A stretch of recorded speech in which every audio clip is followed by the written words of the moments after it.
this ball down. Look at that speed. He saved it. Round goes inside. Oh, what a slam from Jay. Got it back inside. And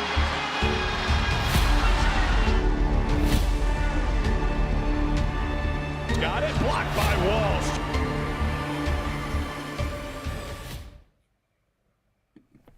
What's up, everyone, and welcome in to your Celtics source on this Wednesday evening, just before the Thunder and the Suns matchup in the late game, and before that, the Spurs and Lakers in the NBA Cup quarterfinals.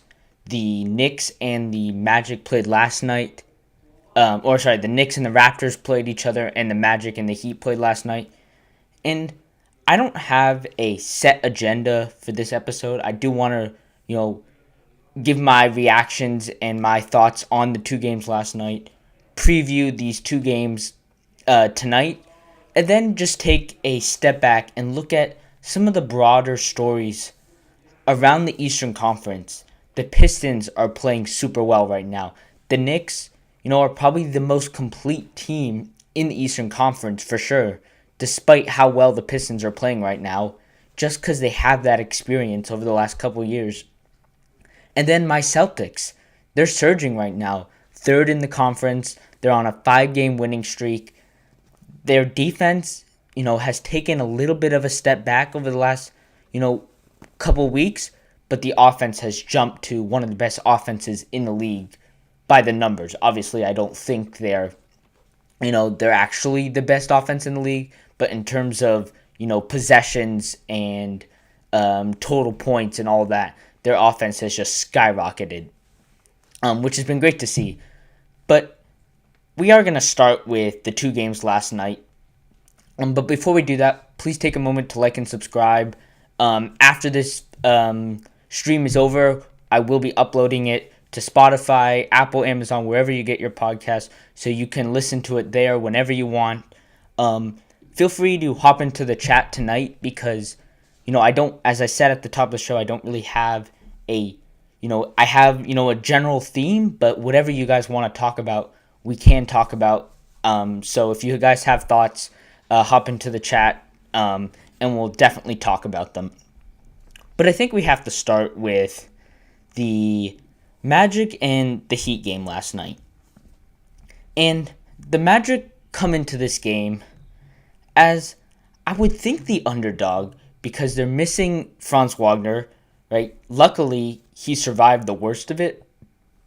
We were thinking it was going to be some sort of brutal injury. He could be out for the season based on that just awful fall, the way it looked. But he does survive the worst of it. He's only going to be out, hopefully, a couple of weeks with this injury.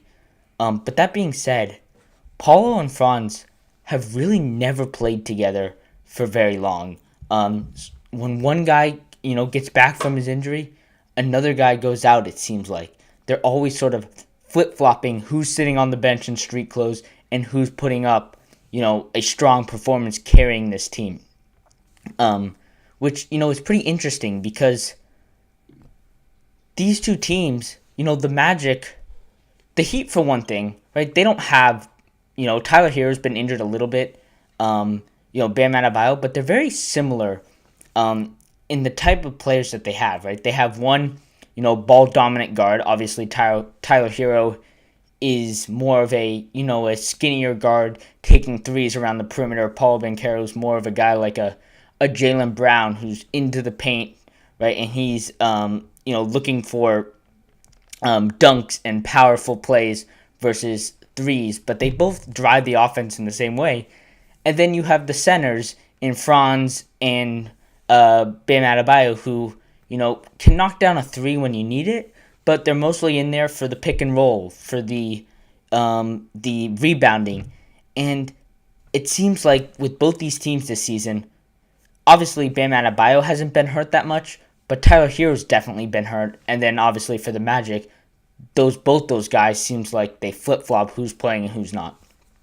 But in this game, the Magic start ice cold. And when I say ice cold, they could not hit a shot to save their life. they get down to a, 15-0 to start this game. The Heat just came out of the gate soaring. It wasn't even that they were making shots. They definitely missed some shots, but the Magic couldn't hold on to the ball. There were turnovers left and right. They were, not even hitting the rim sometimes, some air balls that we saw. And obviously, throughout the course of the game, it sorted itself out. The Magic, got their rhythm. They came back into this game. It was actually a tie game going into half. And I think we have to look at, the Magic, they're 3-0 now against the Heat this season. And I think there's just a pretty clear physical advantage from the Magic, athletic advantage, right, on the perimeter, just with some of the guys that they play, right? Miami is in a different story right now. They're spiraling.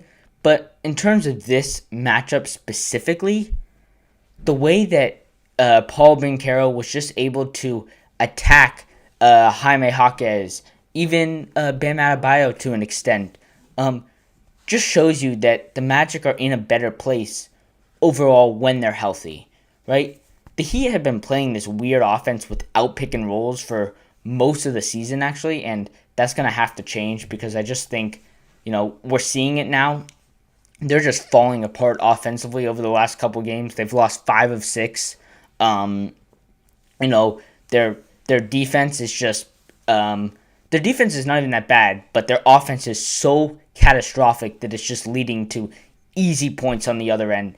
And the Magic took advantage of this, right? They were able to get downhill with some of their bigger guards, whereas the Orlando Magic defensively were able to hold Jaime Jaquez out on the perimeter where he's not a great three-point shooter.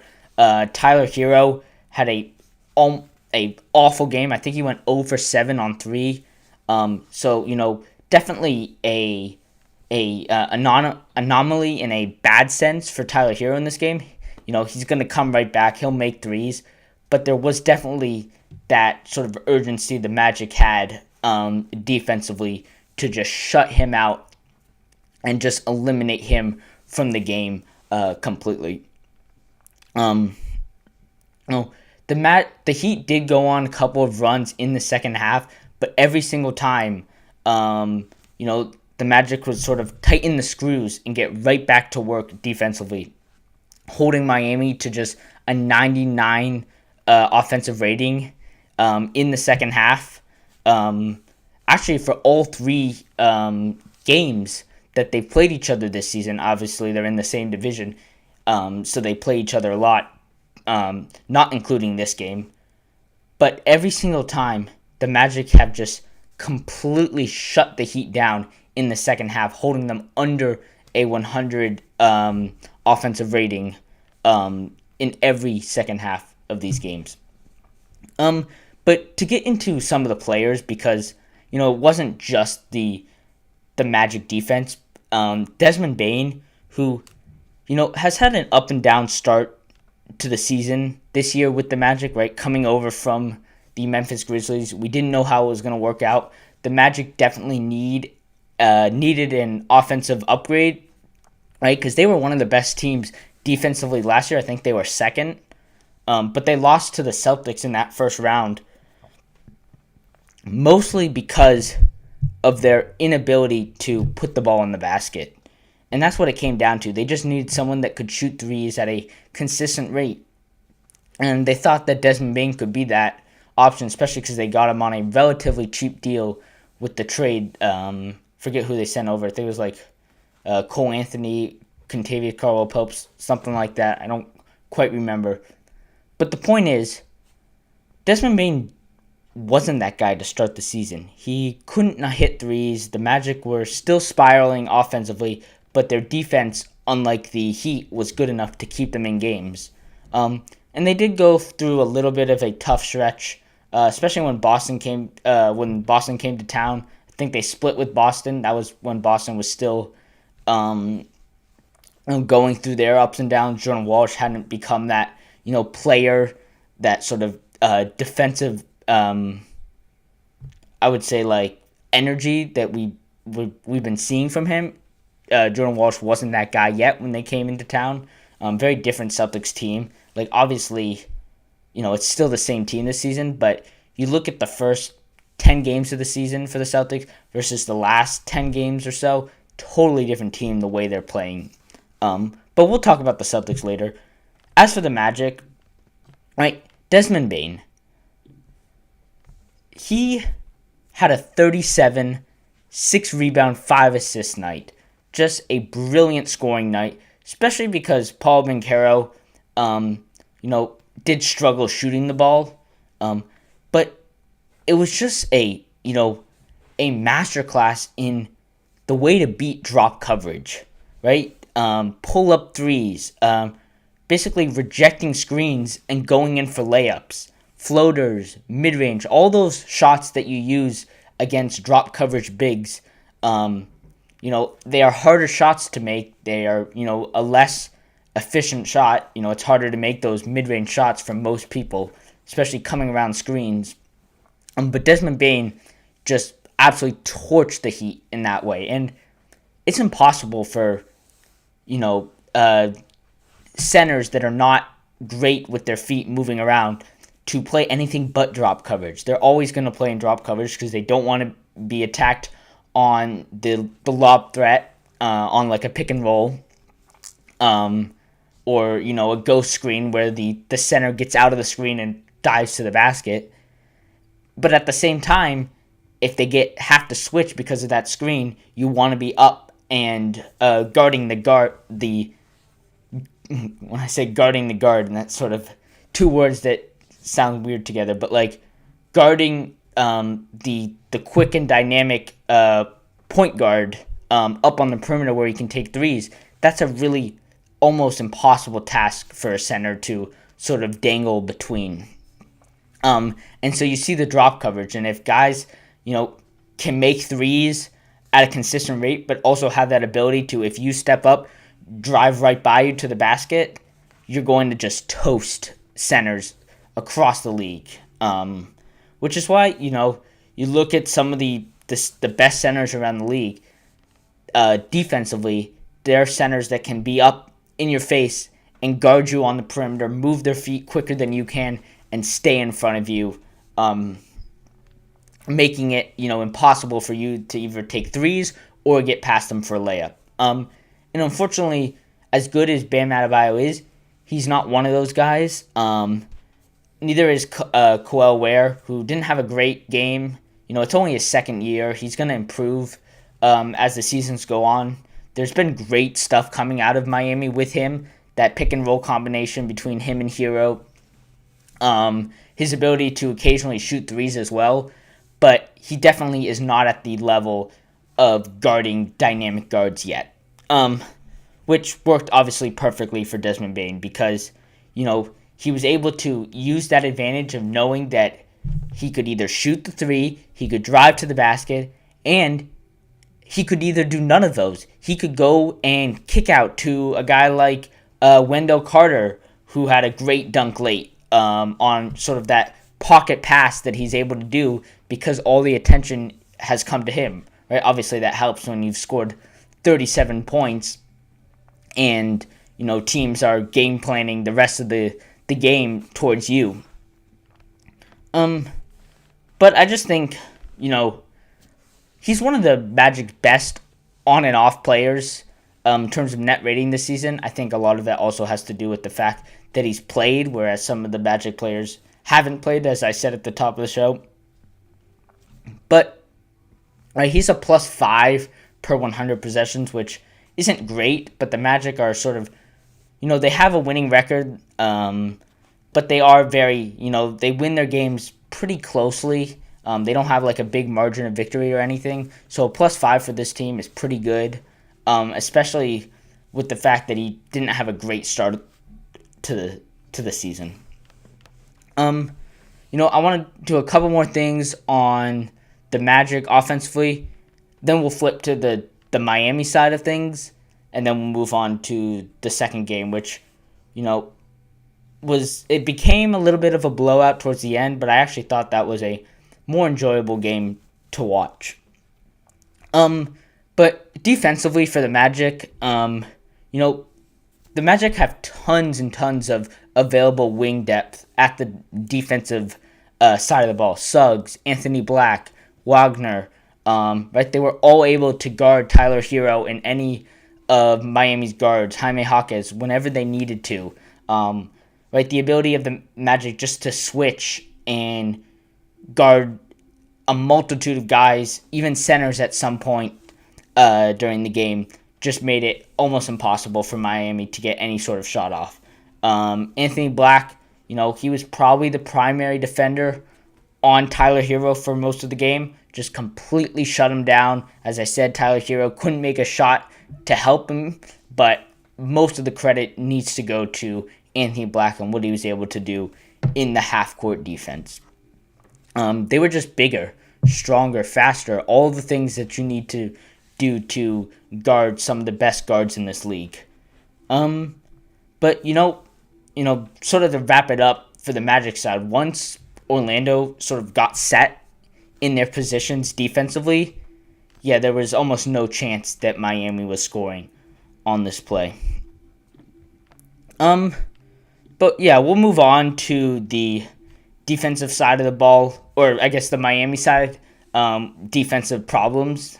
When I say defensive side of the ball, I meant the Miami's defensive problems. And I think it might be just an identity problem with this team. I'm not sure what it is, but just bad rotations, poor containment, right? What the Magic were able to do so well of guarding Miami's quick and dynamic guards, the Heat were just the complete opposite, letting Paolo Banchero get wherever he wanted, letting Desmond Bane in particular just absolutely destroy you on the screen and pops, the pick and rolls, just stuff that you don't sort of, 1A level defense here that just was falling apart for the Magic, or for the Heat in the second half, right? You're up 15-0 to start the game, and I don't think there was a quarter after that the Heat won. But the Magic scored 100 points in 3 quarters after being down 15 5 minutes into the first quarter. And the fact that you weren't even able to get to 100 points after being up that quick, just a terrible performance from Miami Heat, which I've said they're just spiraling. I'm not sure what it is, but they're now down to I think the 8th spot in the West or in the East after being a third spot just a couple weeks ago. Lost 5 of 6. The Heat in this game shot 2 of 16 from 3. Obviously, the Magic, they went 9 of 16, so just a massive swing in the 3-point differences, right? Just so many extra points that the Magic are getting from that. You really want to keep Joe Mazzulla, little side conversation here, but Joe Mazzulla always talks about the margins, right? And how you can, sort of match the other team's shot selection, rebounding, free throws, all the stats. You want to match them in the number of shots that you take or the number of things you do in that category, right? And the fact that you were not able to do the same, right? I'm saying back to the Heat side here. The fact that they couldn't hit as many threes as the Magic did just completely swings the game from right? They score, 7, so 21 extra points on threes, only taking the same amount of shots, right? So they both take 16 threes, and the Magic get a plus 27 from that. But I think Miami, right, they have this sort of pace that they play with when everything's humming, and when the transition defense got cut off last night from the Magic, their pace of play just completely went downhill. They slowed way down and just continued to hurt themselves more and more. Bam Adebayo, probably the star of this team. Obviously, Tyler Herro is up there, but Bam Adebayo's been here the longest. He's, gone to the finals. He's, won multiple conference championships. He's just outplayed by Wendell Carter in this game.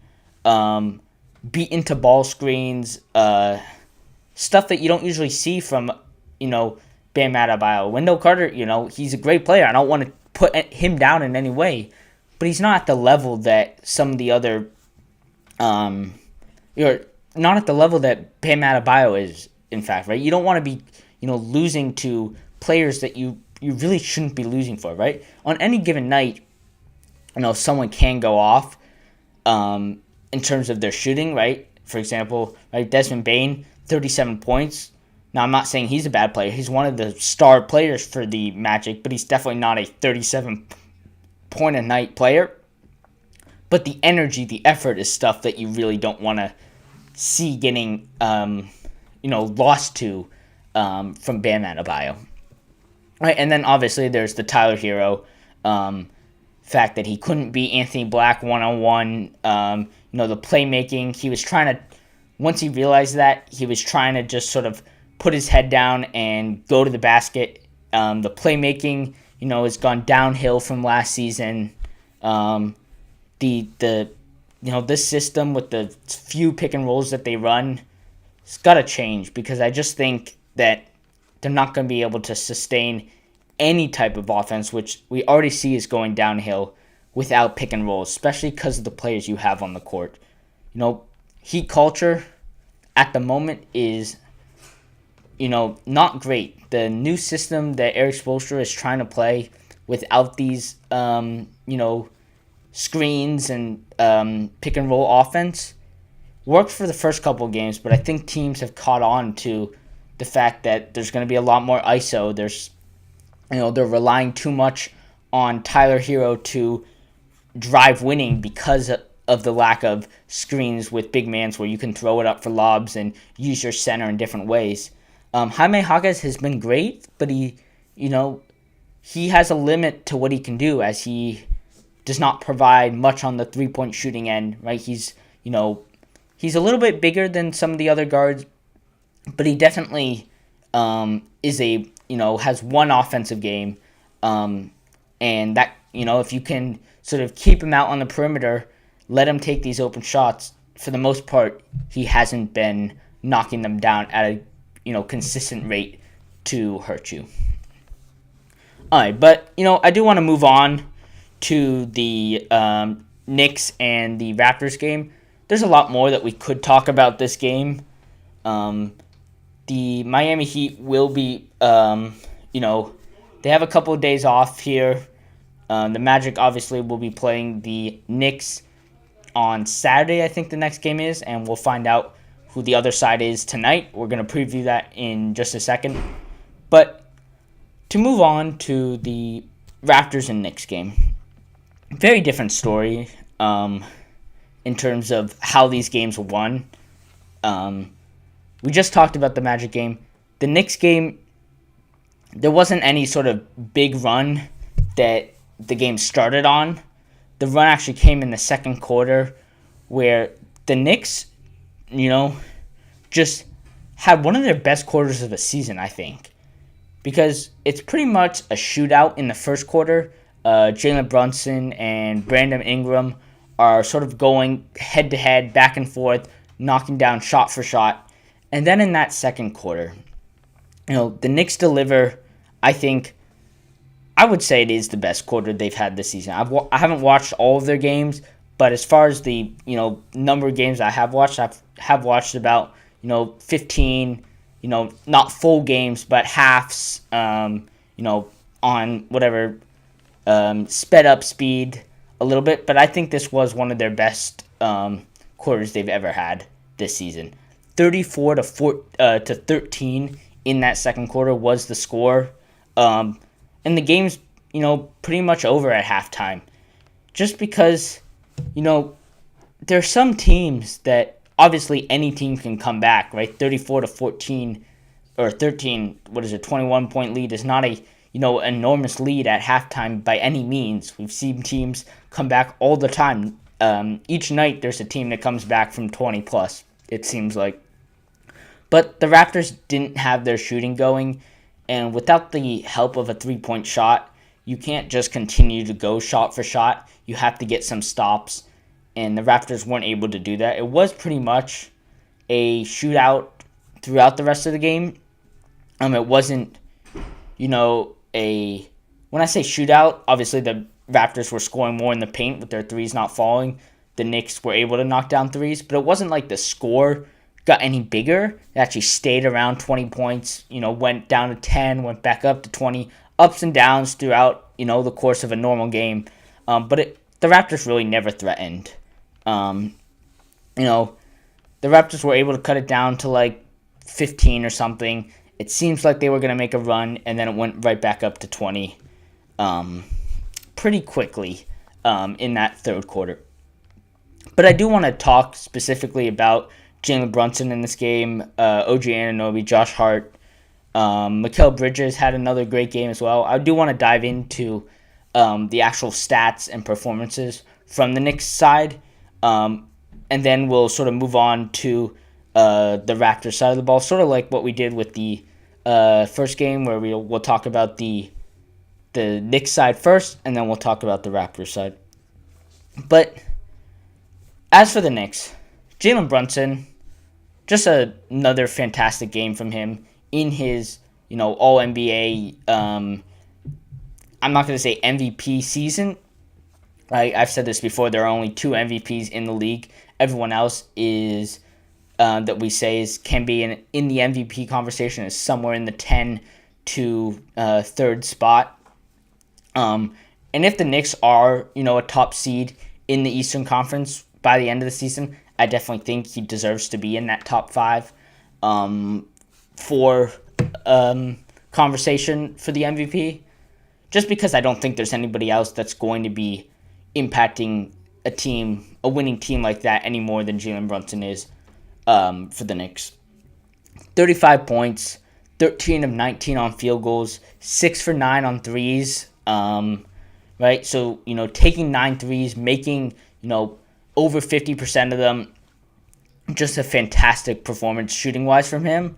Sort of that, star players, they know, it's one of those nights where I'm not passing to anyone. I'm just going to the hoop. I'm scoring. I'm on a heater. I'm just jacking up threes because they're falling. Heat checks, you could say. It was just one of those nights for Jalen Brunson. And when a star player is on one of those heaters, there's not much you can do. Defensively, all you can do is hope that you go shot for shot. And the Raptors didn't have really any one of those players do that throughout the last sort of 3 quarters of this game. He was, had perfect command of pace, energy. Jamal Shed, who actually did a great job against the Celtics the other day guarding Jaylen Brown, he was unable to do anything to Jalen Brunson in this game.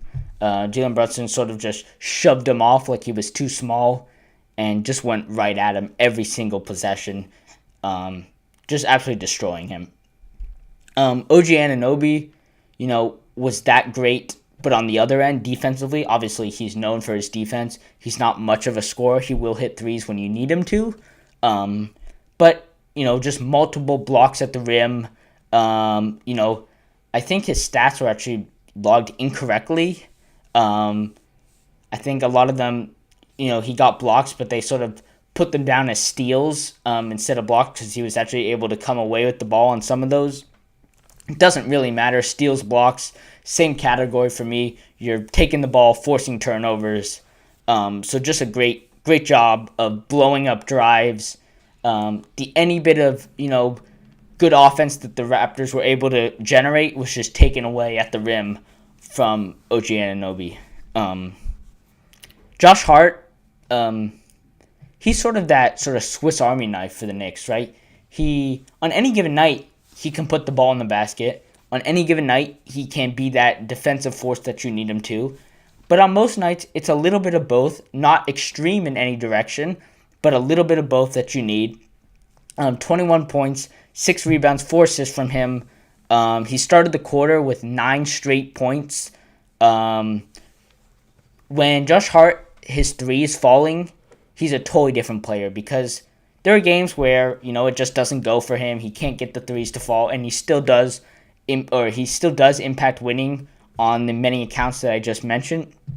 But when that three is falling for him, it's just a little bit extra that he's able to put on the table and make defenders come out and guard him on the perimeter, and then either opens up space in the middle, or defenders are like, yeah, I'm just going to continue to let him shoot, and you make him pay like he does in this game. Chaos, steals, deflections, all of that coming from him. The Knicks defense, their offense has taken a step up this year for sure. Their defense hasn't improved much under Mike Brown. They still, fall asleep on some weird possessions. I think a lot of that just comes from Karl-Anthony Towns being one of the most confusing players to understand defensively. There are games where he's fantastic defensively in pick and roll coverage, in protection at the rim, out on the perimeter. And then there's games or moments in games where he's just so confusing to understand. Why he picks up some of these weird fouls, or he falls asleep and gets backdoor cut. Stuff that you don't see, that you can't really coach out of him. They just occur with him, and you have to live with them, it seems like, for him, which is so weird because he can become a great defender. He has the ability to do so, but he just, for some reason or another, too early in games, he's picking up dumb fouls and then is not available to be a good defender late in the games because you're worried about picking up your 6th foul and fouling out of the game. And they need him so much for offense that they have to sort of protect him. So just so confusing to understand. But Mikal Bridges, 15 points. It was quiet, right? We didn't see any big impact shots from him, but he, constantly just carried the offense throughout the game when Jalen Brunson was on the bench, or even if Jalen Brunson, he took a possession off and gave it to Mikal Bridges. Pretty efficient. Had some good closeouts too, defensively, recovering on rotations, getting out to perimeter shooters from the Raptors. So just providing that stability that you need throughout the game. We did just talk briefly about Karl-Anthony Towns, but my last thought on the Knicks before we move on to the Raptors side is that, the early foul trouble, right? He dominated late, but he was off the court, through most of the first quarter with that foul trouble. He had a nasty putback dunk poster in that second quarter run. Just highlight stuff from him. But still, those defensive mistakes continue to be a problem that I'm not sure you can coach out of him. All right, we're going to go on to the Raptors side here. I think, one more thing on the Knicks side of the ball. They did shoot 46% from 3. Rebounds, they out-rebounded the Raptors by 11. They had a 24-point lead at one point. 14 turnovers each for both teams, and 23 points allowed on those both ways, so pretty even in that. Actually, perfectly even in that. And, free throws, 61% is still a major issue right now for the Knicks, shooting, well below what they need to be shooting to, basically take advantage of teams purposely fouling guys like, what's his name? Their center, Mitchell Robinson, 2 of 8, right? So it continues to be a great strategy for teams to foul you, or to foul him and put him at the line. You'll get the ball back for sure. Just a major liability for the Knicks right now. All right, the Raptors. very similar to the Miami Heat, the Raptors are spiraling. They've lost 6 of their last 7. They are, yes, they're missing some of their guys, unlike the Heat. RJ Barrett, Emmanuel Quickley were both out in this game. 2 players that you need to make an impact defensively. Some of their best defensive players. RJ Barrett does provide that 3-point shooting as well that the Raptors sorely needed in this game.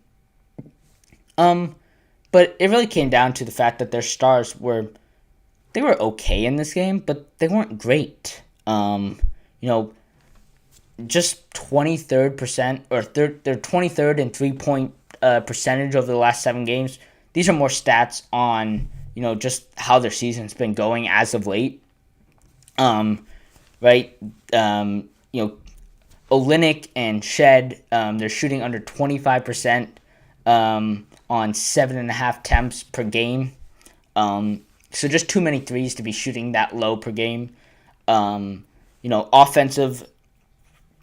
The offense is falling apart, very similar to the Heat and actually a lot of these Eastern Conference teams that occasionally have great defense, but their offense is just so up and down that you can have these runs where they win 10 in a row because their shots are falling, and then they lose 10 in a row because their shots are not falling. Their defense is consistent, but their offense is just so flunky. But yeah, in this game, right, we talked a little bit already about the Raptors, just the inability to guard Jalen Brunson, the inability to sort of slow down the transition offense on makes. Right, that's a big problem in this game. The fact that the Knicks were able to pick the ball up from their own basket and score on the other end so quickly. But then just some trends, as we sort of move forward here. The Knicks we just talked about, but the Raptors, right? That shooting variance has to continue to steady itself, or they're going to have a hard chance of, winning games and going on a streak, because they'll have a game where they shoot well and they win, and then they'll have a couple games where they go right back down to where they were previous. Okay, we're going to move on to these 2 games coming up against the Thunder, or against when I say against, these 2 games coming up, Suns versus Thunder, Lakers versus Spurs. We're going to go briefly on them, and then I actually want to finish the show just talking about some of the overall themes in the Eastern Conference. Alright, but the first game, Spurs-Lakers, I think it's the better of the 2 games, to be honest. Luka is back, pretty even. My bad. Pretty even teams in terms of their records and their skill sets. The Spurs obviously play with the center. Obviously, Wemby is out for a pretty good while here. LeBron on the Lakers side, he has definitely taken a step back this year. He's not that big offensively. There are possessions defensively where he just takes the entire possession off. But when it comes down to the fourth quarter, he's always ready to go. He's hitting these big shots. And this game is going to be a fun game because I don't know who's going to win. I think I'm probably going to pick the Lakers. But to be honest, these 2 teams are destined to be a second-round matchup, assuming, it all goes right, as the 2 and 3 seed. They're destined, well, I guess they'd be 3 and 4 seed with the Nuggets, but they're destined to meet up at some point in the finals, assuming they get on the right side of the bracket and whatever, away from OKC. But it seems like the NBA Cup has been a good predictor of who is not going to have a great rest of the NBA season. Right? The Lakers won it in 2023, and then their season went downhill from there. The Bucks won it in 2024 last year, and their season went downhill from there. And it's funny enough because I think the Thunder, assuming they win, could be the first team that sort of breaks that trend. Right? Obviously, there's not much to say about the Thunder other than the fact that, they're 23-1, 24-1, no, 23-1. They would be, they're looking to go 24 of their first 25 games, which is tied the Warriors record. We're gonna talk about the Thunder and their chances to break this record, to even try and go for 76 wins, whatever they might end up. Even if is it worth it? Do you want to rest your guys? They might still win even if they rest their guys. But the fact that the Thunder would be 24-0 had they not blown that 20-point lead to the Trailblazers, 15 games ago now? It's just incredible to think about. But back to this game, the Lakers game. Obviously no Wemby, but Stephon Castle and Dylan Harper, they're two young players, have just been fantastic on the offensive end. Sort of picking up that slack for Wemby. Obviously, Wemby is arguably the greatest Swiss Army knife for a team right now. Obviously, Jokic drives winning in the same way, but Wemby with just the talents and size and skill that he was blessed with can just shatter teams' chances of winning a game if he's going. But De'Aaron Fox, he missed a couple games to start the season, but he's come back, and he's been a great fit with or without Wemby on the court. He's been a great fit at getting the young guys involved, driving offense. They really now have, for the first time in a while, 2 stars to go with Wemby.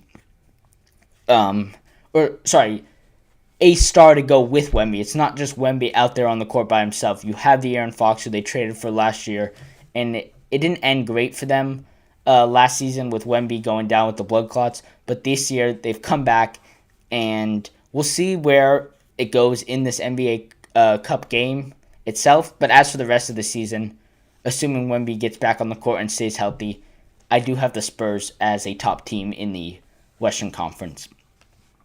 All right, quick thing on the Suns Thunder game, and then we'll move on to some bigger East storylines and then wrap it up. All right, the Thunder, we'll start with the Suns. The Suns will be without Devin Booker. Most likely, I don't know if they've ruled him out quite yet, but it's a pretty hard, questionable decision, and my guess is they're going to sit him out in this game. I'm sure he wants to play and whatever, but I don't think there's much more than the fact that, until we see otherwise, no team is beating the Thunder for the foreseeable future. It's not going to happen tonight. The Thunder, they're probably going to win by 15. I think the prediction or the favorites, the odds are, I think the Suns are, or the Thunder are minus 14, which is actually less than what they've been winning by. They've been winning by an average margin of victory of 15 plus. So I guess you give a little bit of credit to the Suns for, convincing the odds makers down in Vegas to lower that margin of victory for this game, the money line. But that being said, they're going to win by 15 plus without Devin Booker on the court for sure. Dillon Brooks, he could make a little bit of an impact. Their best chance is actually for Dillon Brooks to find a way to get into SGA's head, find a way to impact SGA any way he can. But I highly doubt that will happen. SGA is just so focused, so poised on every possession, every dribble that he takes. So I find it hard to believe that he will be successful in doing that. He'll probably sit out SGA now. He'll probably sit out the entire fourth quarter like he always does. The first step, funny enough, I don't think we've ever talked about a team like that, is the first uh, point or first way to have the chance of winning the game is you got to make SGA play in the fourth quarter. But arguably, their best aspect is actually their clutch time offense, where the Thunder just are at another level. So not only do you have to find a way to keep the game close, make SGA play in the fourth quarter, right? Obviously, he's going to sit out the first 6 minutes, so you have to keep the game close enough through that first 6 minutes of the fourth quarter that he has to come back, and then you have to find a way to beat him in crunch time, where the Thunder, SGA, more importantly, are at their best.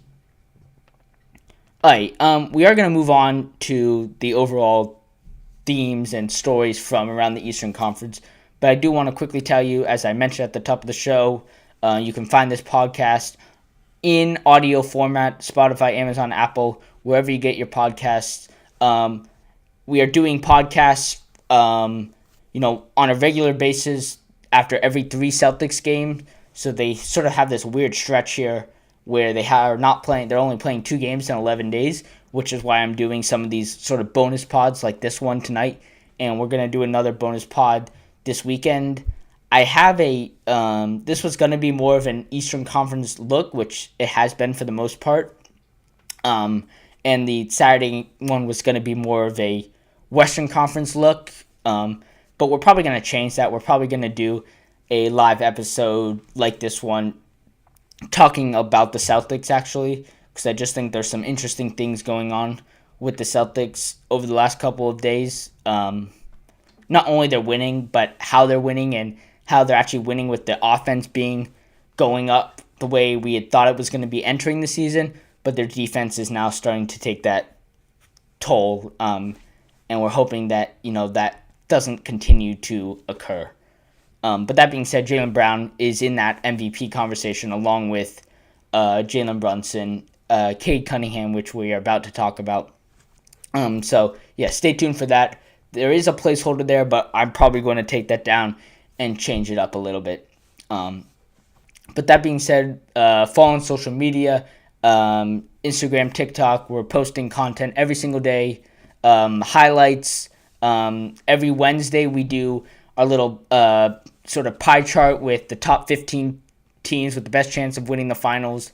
I do think the Thunder hold the majority stake at the moment, and will continue to for the rest of the season at this point.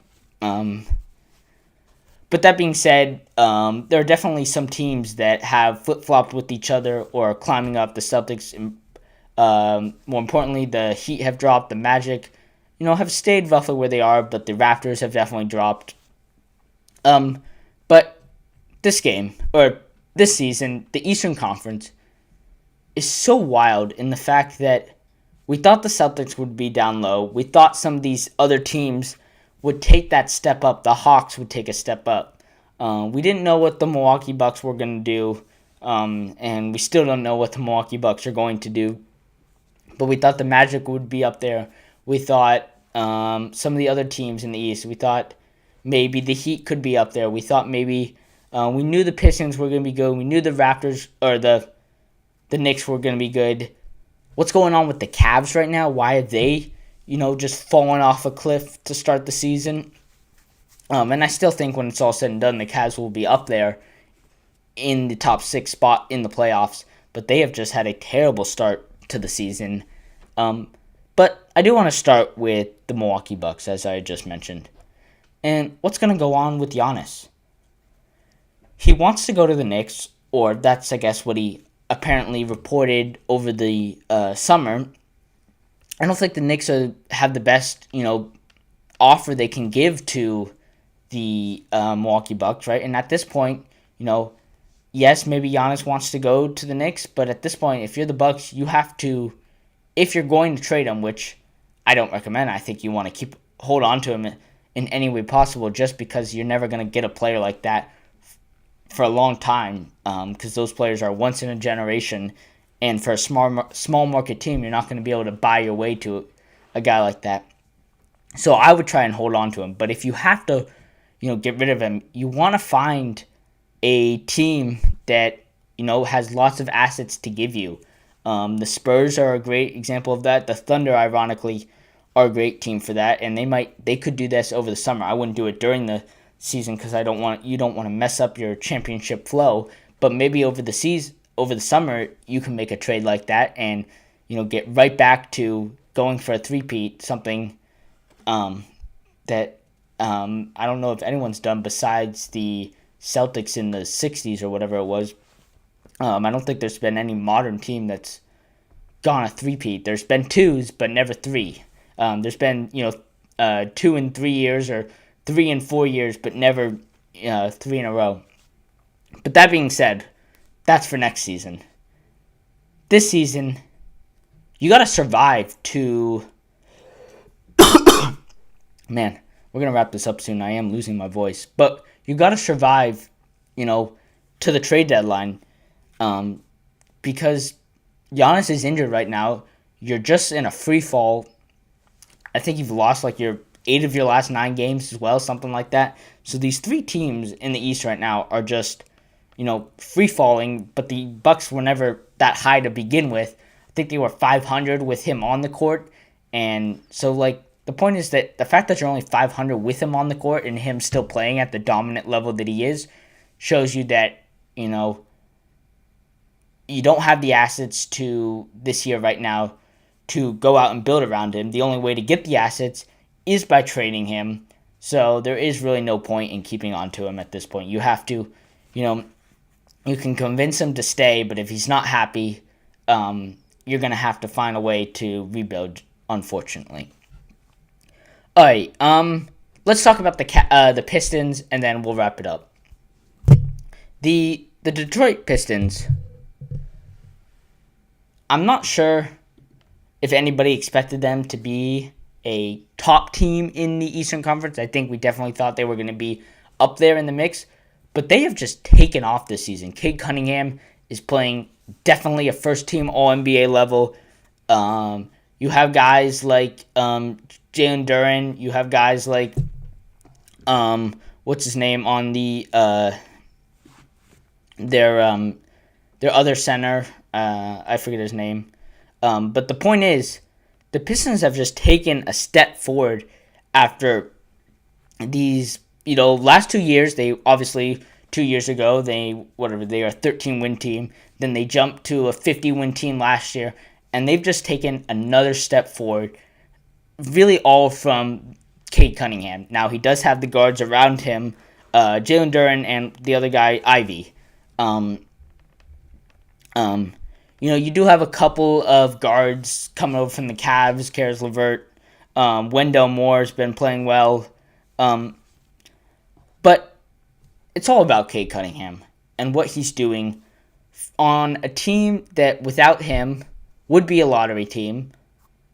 With a team that, has a bunch of role players. They're not by any means scrubs, but it's a bunch of role players that need that one player to be the ball-dominant guy that he is. And Cade Cunningham is definitely that. Now, they're 19-5. They did lose to the Celtics a week and a half ago, just before Thanksgiving, Wednesday night. I think they did lose to the Knicks or something in that stretch as well.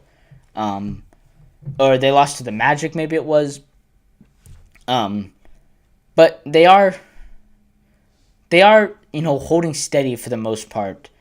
I don't know if I'm going to have the Pistons at the top of the season. I still think I'm going to have the Knicks just because I think, teams are finding out ways to. I'm not saying, the Knicks are not, the Knicks don't have the upside that the Pistons have with Cade Cunningham, because I actually think Cade Cunningham is playing better right now than Jalen Brunson is. Obviously, Jalen Brunson can shoot the three a little bit better.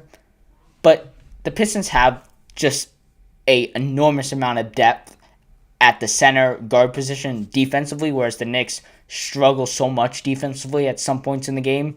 The defense will always be there for the Pistons, which is going to help them later in the season. But I just think that their offense, even with how well as Cade is playing, I don't know if I'm going to have them at the top of the league. I think the Knicks offense will probably outlast them, but they're going to be, for the most part, probably a number 2 seed in the playoffs. And I just can't wait to see this team actually take a step forward in the playoffs, right? Last year they lost to the Magic in 7 games or whatever in the first round. And this year, can they get to 1 step up or even 2 steps up? Can they go to the finals maybe? We'll just have to see. But yeah, I'm going to wrap it up here. Thank you guys so much for watching. Please like and subscribe, follow on social media, and we will be back, as I said, on Saturday. To be determined, I might have a couple videos coming out tomorrow talking about the 2 games from tonight with, some short reactions, whatever. They won't be live in any way. There'll be some short videos, and they probably won't be right tomorrow morning as, I'll probably do them later in the afternoon when I get out of school and whatever. But that being said, thank you guys so much for watching. Please like and subscribe. Follow on social media. Share this podcast with your friends. Tell them about it. We go live, or we have instant reactions after every Celtics game, and then we do podcasts after every 3 Celtics games. On weekends, sometimes we'll do sort of watch parties, live play-by-play for Celtics games, other games. We'll do live episodes like this throughout the season. And then as the playoffs roll around, we will start doing more live reactions right after the games. So make sure to check those out as well when the time comes. But yeah, until next time, go Celtics. Go. I guess I want the Magic to win. I'll pick the Spurs, obviously, over the Lakers for, obviously, Celtics-Lakers reasons. And Luke Cornett, obviously. Luke Cornett's just, the greatest center of all time. And then, hopefully, some team, the Suns, maybe, probably not, can find a way to knock off the Oklahoma City Thunder. But, yeah, until next time, go Celtics.